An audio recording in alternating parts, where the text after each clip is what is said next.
नमस्कार, मी वर्षावरून ज्योत्स्ना चांदी बोलत आहे। सर्वप्रथम माझ्या सबस्क्रायबरांना मी धन्यवाद करीन। तुम्ही मला असंच सपोर्ट करत राहा। तुम्ही केलेले कमेंट मी ते वाचते आणि ते वाचले की मला खूप आनंद होतो। तर मी तुमचे कमेंट लक्षात ठेवून आज बांबुकी बोंबील बनवणार आहे। तर बांबुकी बोंबील बनवण्यासाठी जे साहित्य लागते ते आपण बघूया। ही कोथिंबीर कापून ठेवलेली आहे। ह्या 4 मिरच्या चिरून घेतल्या। ही जरा आल्याची पेस्ट आहे। ह्या 2 कांद्या लसणाच्या कापून ठेवलेल्या आहेत आणि ही मेनी फक्त लसणाची पेस्ट बनवून ठेवलेली आहे।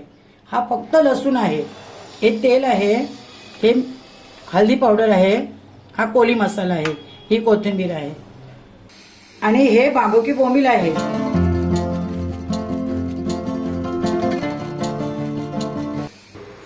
हे आता आपण बांबुकी बोंबील ह्याच्यामध्ये टाकून घेऊया।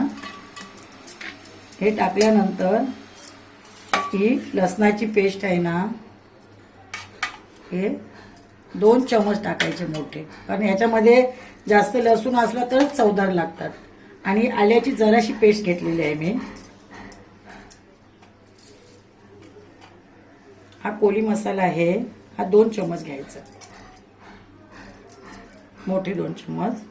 अर्धा चमच हळदी पावडर घ्यायचं आणि हे लसूण याच्यात टाकायचं। हिरवी मिरची टाकायची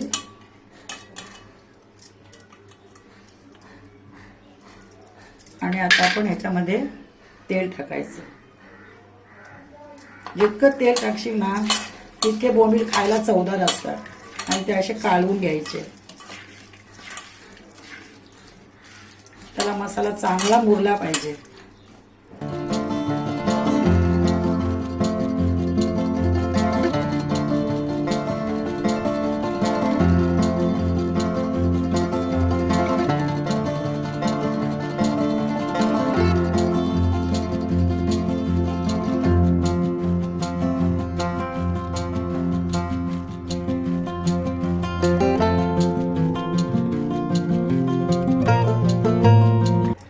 अजून याच्यामध्ये तेल टाकायला पाहिजे।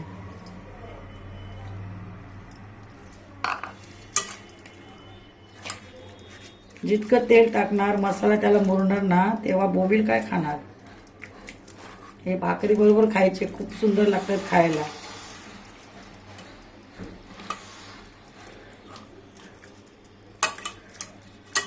याच्यामध्ये जास्त पाणी नाही टाकायचं, जरासच टाकायचं पाणी मसाला शिजण्यासाठी।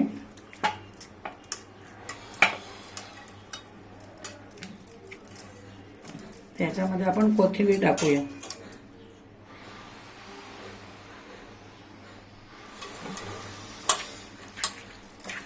परत असं काढून घ्यायचं। याच्यामध्ये आता आपल्याला जरासं पाणी टाकायचं आहे। हे मी हात धुवून घेतो, जास्त पाणी नाही घ्यायचं।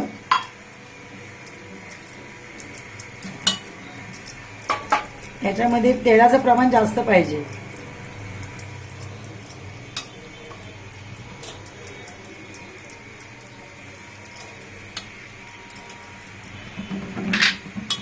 जरा साजून घेते मी पाणी। हे आता झालेले आहेत। आता ह्याच्यावर आपण झाकण ठेवून गॅसवर ठेवूया। आता आपण गॅस पेटून घेऊया आणि हे टोप त्याच्यावर ठेवायचं। स्लो गॅसवर 10 मिनिटे ठेवायची आणि मग याचं झाकण उघडायचं। झाकण उघडून पाहूया। हे बघा, बोंबील झालेले आहेत। हे पूर्ण तेल सुटलं ना, असे तेल सुटेपर्यंत ठेवायचे। तेल सुटून त्याचे आतमध्ये काटा असतो बोंबलाचा, त्या काट्यामध्ये तेल शिरलं पाहिजे, तर बोंबील खायची मजा।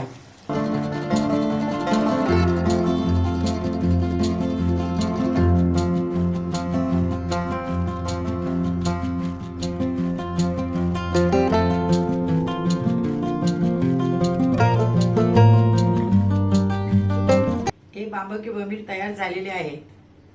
ही माझी बनवण्याची पद्धत जर तुम्हाला आवडली असेल तर तुम्ही नक्कीच घरी करून पहा आणि मला कमेंट करा।